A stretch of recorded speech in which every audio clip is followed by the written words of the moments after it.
Você sabe que eu expunha, Carol, que eu não queria ser mãe. Desde os meus 10 anos de idade, eu tinha muita clareza que eu não queria ser mãe. E quando eu tive as 2 perdas gestacionais, eu não quis olhar pra isso. Não quero olhar pra isso. Porque é minha carreira, é meu negócio, é minha vida. Não quero olhar pra isso. Até que eu fui almoçar com uma professora minha da faculdade, e ela me contou a história dela. Ela falou: Letícia, você tá com 32, 33. Você precisa decidir o que você quer fazer da sua vida. Porque senão você vai chegar com a minha idade, com 55, sozinha.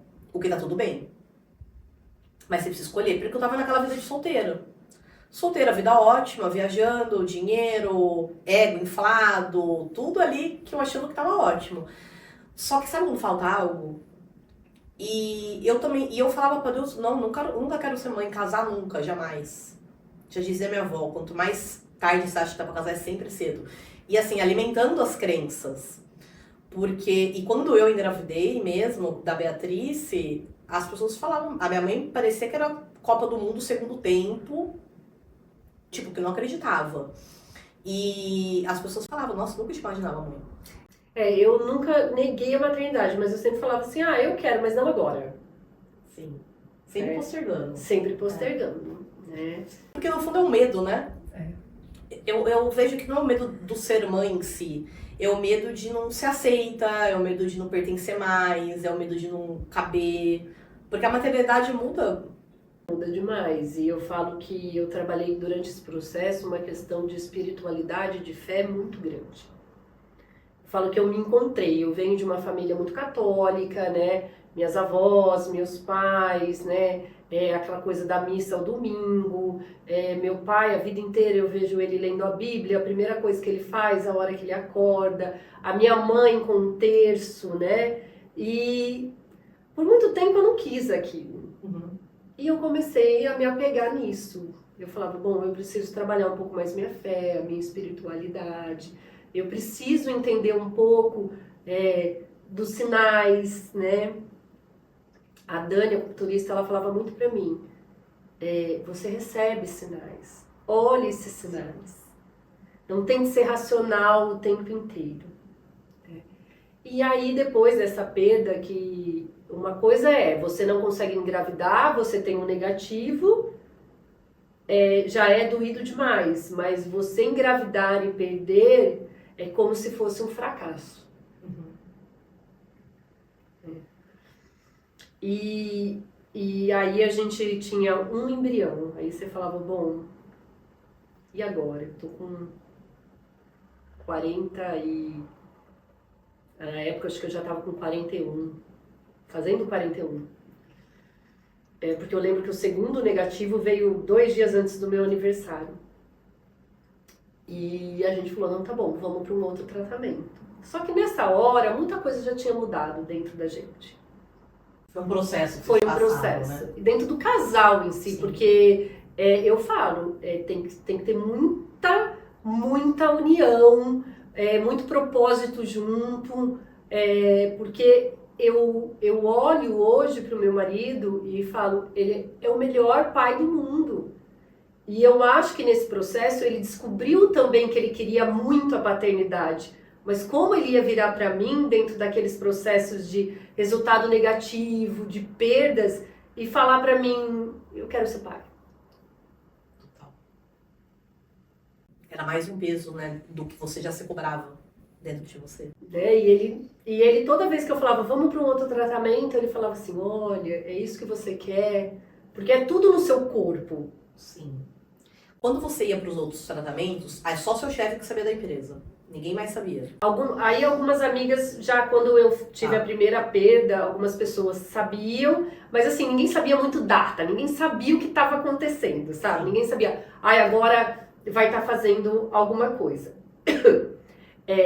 Mas sabiam assim, tá no processo, e eu via que as pessoas não perguntavam muito, porque respeitavam o espaço de cada uma, né? As que tinham um pouco mais liberdade, comentavam alguma coisa, perguntavam, como é que você tá, e assim ia. Vou beber um chazinho. Fica à vontade. E daí, durante esse processo, a gente também falou, bom, nós estamos numa pandemia, ninguém viaja, ninguém faz nada, muita gente tendo filho, porque o problema de agenda tinha acabado, né? Se o problema era agenda, pra você estar em casa na semana A pandemia te deu a agenda. Exatamente. Desculpa. Imagina. A pandemia te deu a agenda. E aí a gente falou, bom, então agora a gente vai tentar. E aí dentro de tudo que a gente via, tipo, a própria médica orientava, um dia sim, um dia não, e vamos e tal. E aí a gente decidiu que a gente ia fazer um novo tratamento, não ia transferir esse último embrião, ia fazer mais um tratamento para acumular mais embriões. Então a ideia, vamos acumular mais embriões para que a gente possa ter opções na transferência, né? E a gente estava para fazer o tratamento, era feriado de 9 de julho. O doutor Davi estava viajando, ele falou, ó, vai dar certinho, eu vou chegar, você me avisa assim que você menstruar. Tá bom. 9 de julho a gente foi fazer uma caminhada no horto, eu e o Ricardo, tal, estávamos prontos, plenos para começar o tratamento. Eu não menstruei. E aí eu descobri que eu estava grávida naturalmente. Olha isso. Mas essa gestação também não foi adiante, né? A gente foi ouvir o coração, né, com 8 semanas ali, e ele não tinha batimento. Mas a gente via que o embrião também não estava bem formado. Então, logo depois desse ultrassom, que não teve o batimento, eu comecei a ter sinais de sangramento. E aí veio de novo. E aí você fala, bom, e agora? Eu engravidei por tratamento, eu engravidei naturalmente, mas eu não consegui, né, evoluir essa gravidez. Você respira, recupera, foca no trabalho, faz, mas em nenhum momento eu abandonei as outras coisas. E nesse momento eu comecei a frequentar um grupo de oração, que até uma amiga, hoje madrinha, uma das madrinhas do meu filho, me levou, que chama Mães que Oram pelos Filhos. E eu confesso que a primeira vez que eu fui lá não fazia muito sentido aquilo pra mim. Eu falava, gente, sabe, é como... Eu vou usar uma coisa muito forte, que é tipo assim, a sensação da perda é como se você estivesse sendo punida por algo. Sim. Mas eu resolvi me abrir para aquilo. E eu falei, eu vou começar a frequentar. E assim eu ia, toda terça-feira, no meu momento, lá ninguém sabia o que estava acontecendo, fazia minha oração, tinha terça-feiras que eu chorava muito. E era um grupo? Era um grupo que existe até hoje. Tá. E aí a gente decidiu fazer um novo tratamento, que seria em agosto. E eu me vi grávida novamente, naturalmente.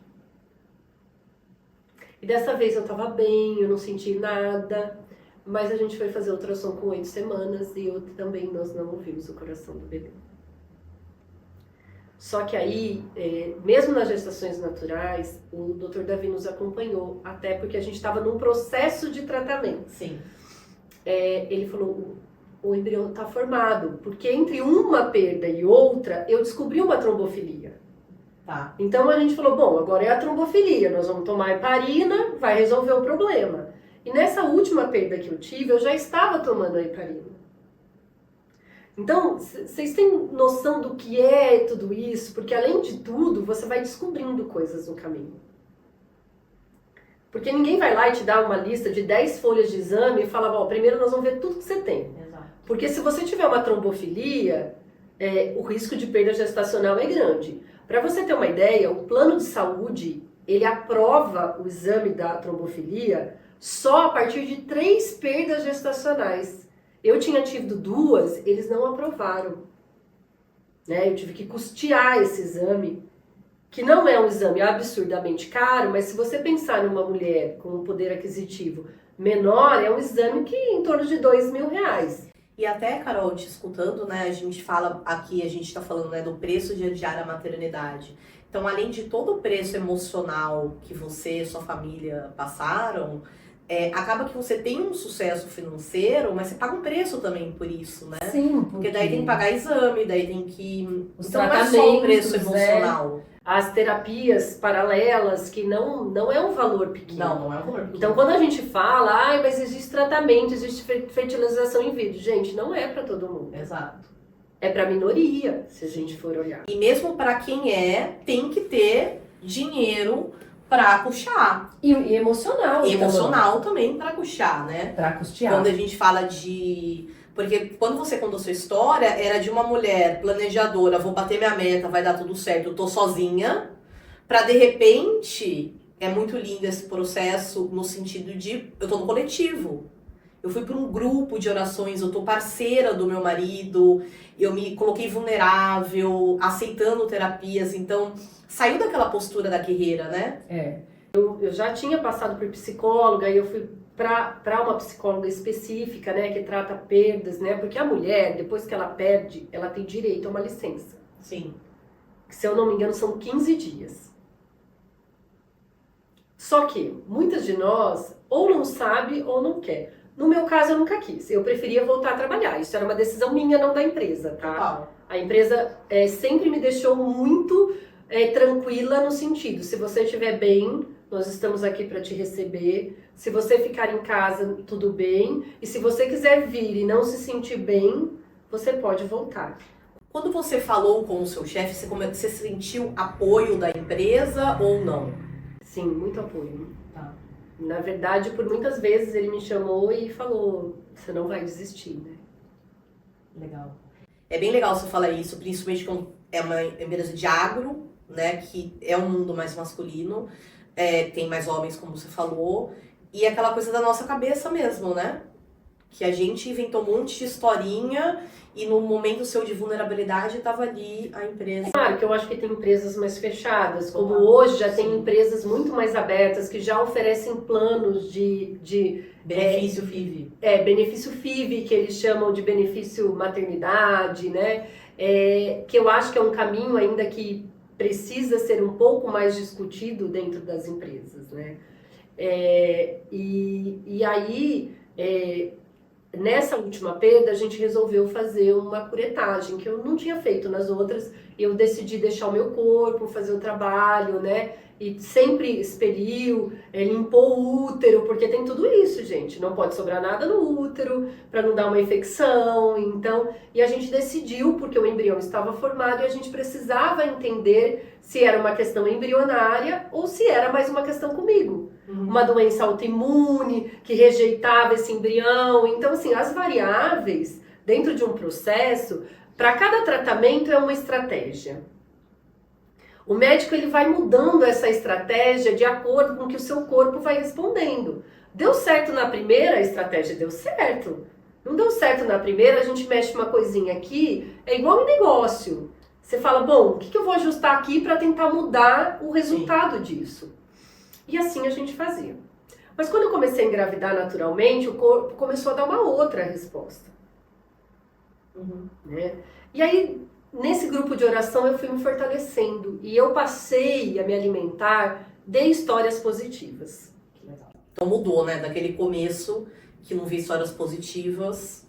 Exatamente, porque assim, quando você fala para uma pessoa, eu tive uma perda, a primeira coisa que a pessoa fala para você é, nossa, eu conheço fulana, ou eu mesmo tive, ciclana teve tantas perdas, né? Isso acontece, é mais normal do que você imagina. Vem muitas histórias assim. E eu comecei a me alimentar de histórias positivas, conheci um site que chama Mãe aos 40, que traz muito essas histórias de caminhadas longas com resultados positivos.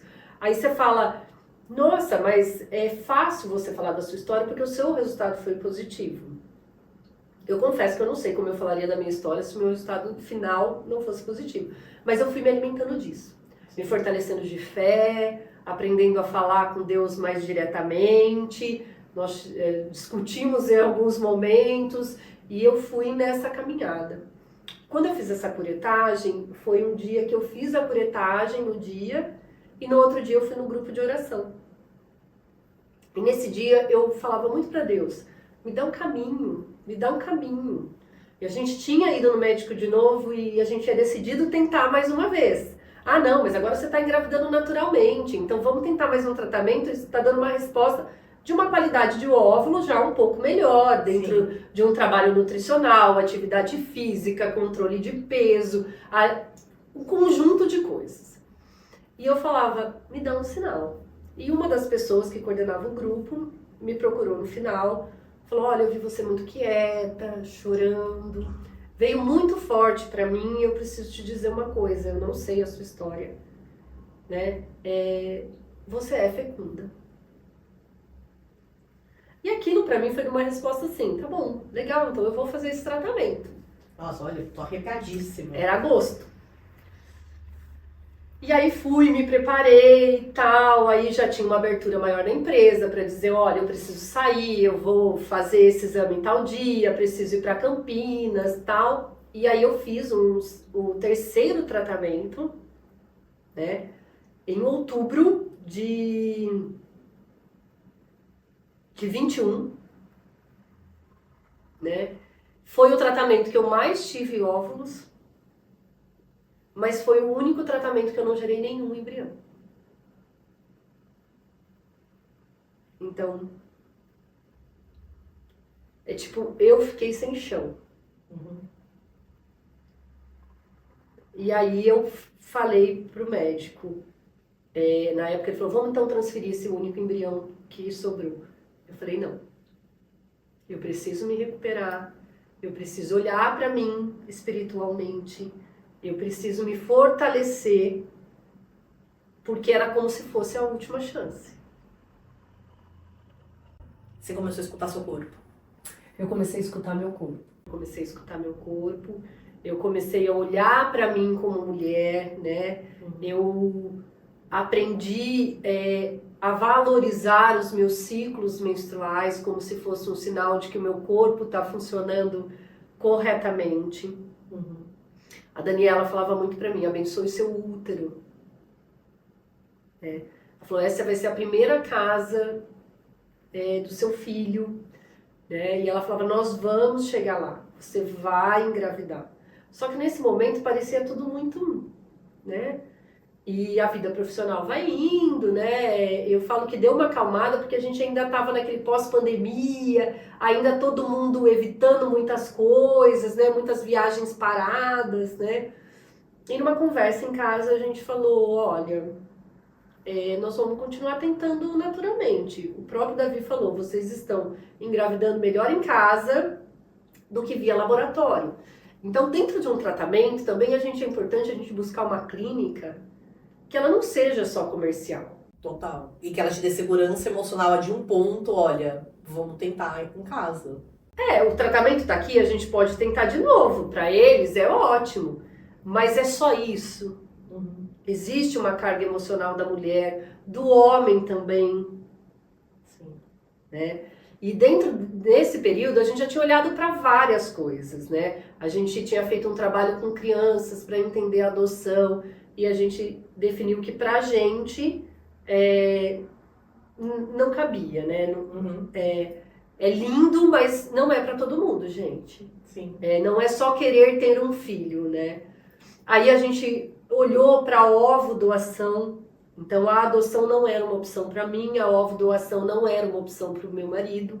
Então você vê que você tem que estar ali alinhado, né? A ovo-doação é algo incrível para algumas mulheres que estão abertas para isso. Eu conheço, eu tenho amigas que têm filhos via ovo-doação e assim, é uma possibilidade para uma mulher que passou por um problema ou tem uma baixa reserva ovariana. Então, assim, a medicina realmente está aí para ajudar todos nós. Mas se fala muito pouco de tudo isso. Sim. Mas para nós não era uma opção. E a gente decidiu que ok. Então, se para um não é uma coisa, para outro não é outra, não adianta. Nós temos que seguir esse caminho juntos. Sim. E aí, nesse processo todo, eu entendendo, eu falava, não, eu preciso trabalhar isso. E eu falei, bom, eu preciso ter um desafio, né, para mim. E eu tinha decidido fazer o Caminho da Fé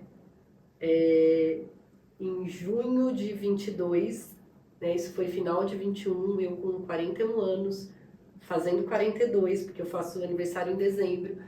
Eu iria fazer o Caminho da Fé e na volta eu transferiria o embrião e a gente veria o resultado disso.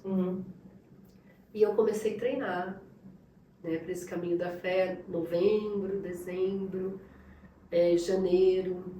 E era um momento de uma paz interior, de uma conversa muito particular com Deus, que eu nunca tinha tido, assim, de ter essa abertura, né?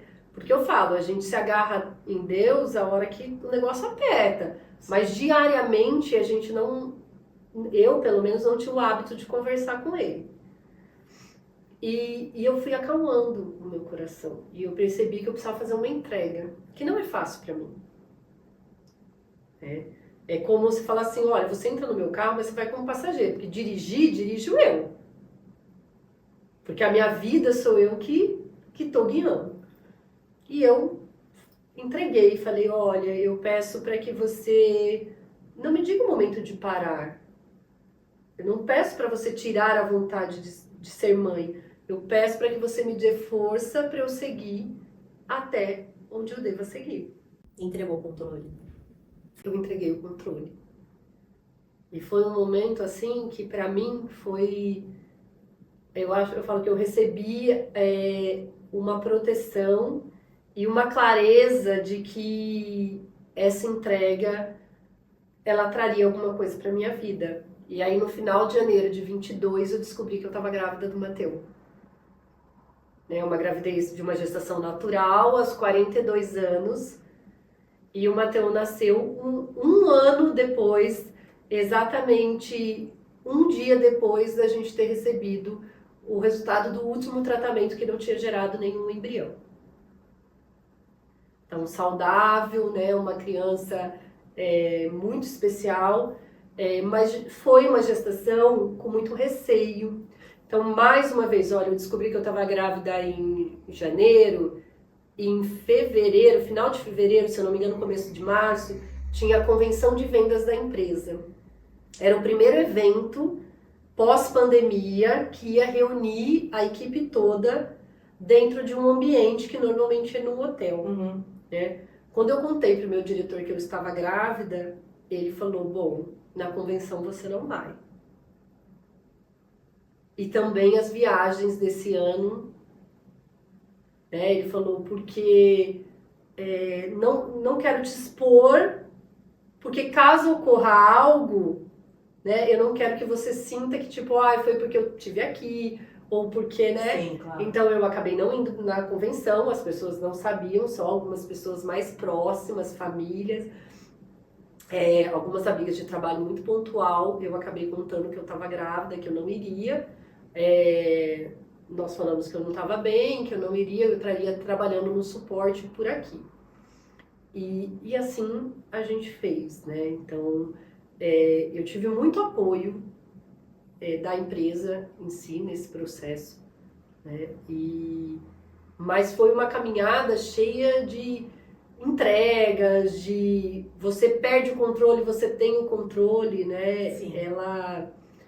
Ela trouxe muita coisa também, essa questão da fé, que para mim hoje ela segue comigo. Eu tenho muito que crescer nisso ainda, mas algo que eu venho procurando alimentar todo dia, né? Entender um pouquinho, olhar para aquilo como se ele fosse um complemento hoje da minha rotina diária. Faz parte da rotina, né? No próximo bloco, Carol, eu quero muito voltar, que a gente fale um pouco mais sobre essa questão mulher, corporativo ou empreendedorismo. Porque quando eu escuto sua história, eu quero falar um pouco de posicionamento. Porque você é uma mulher que se posiciona. E eu vejo que tem muitas mulheres que... Eu também era uma mulher que me posicionava muito, no ponto de vista explosivo, né? Não no ponto de vista para ganhar respeito. Mas eu vejo que tem muitas pessoas que não se posicionam e acabam realmente sendo engolidas. Eu vejo, claro que tem empresas e empresas, mas pela própria mente. O nosso inconsciente coletivo está tão ferido nessa questão de maternidade, trabalho, maternidade, desvaloriza tanto a mãe, que a gente começa a inventar histórias mesmo na nossa cabeça, a gente não se posiciona. E eu também quero falar o que a empresa ganhou com a Ana Carolina mãe. Porque também eu não escuto falarem sobre isso. Então, tem vários estudos que já falam que a Revolução 4.0, a mulher mãe tem todas as habilidades da nova Revolução 4.0. Então tem muito valor ser mãe, tem muito valor para a empresa ter uma mãe, ter uma mentora mãe, ter uma mãe em qualquer lugar, porque a gente faz milagres e malabarismos. Então a gente fala disso no próximo bloco. Combinado. Obrigada. Obrigada.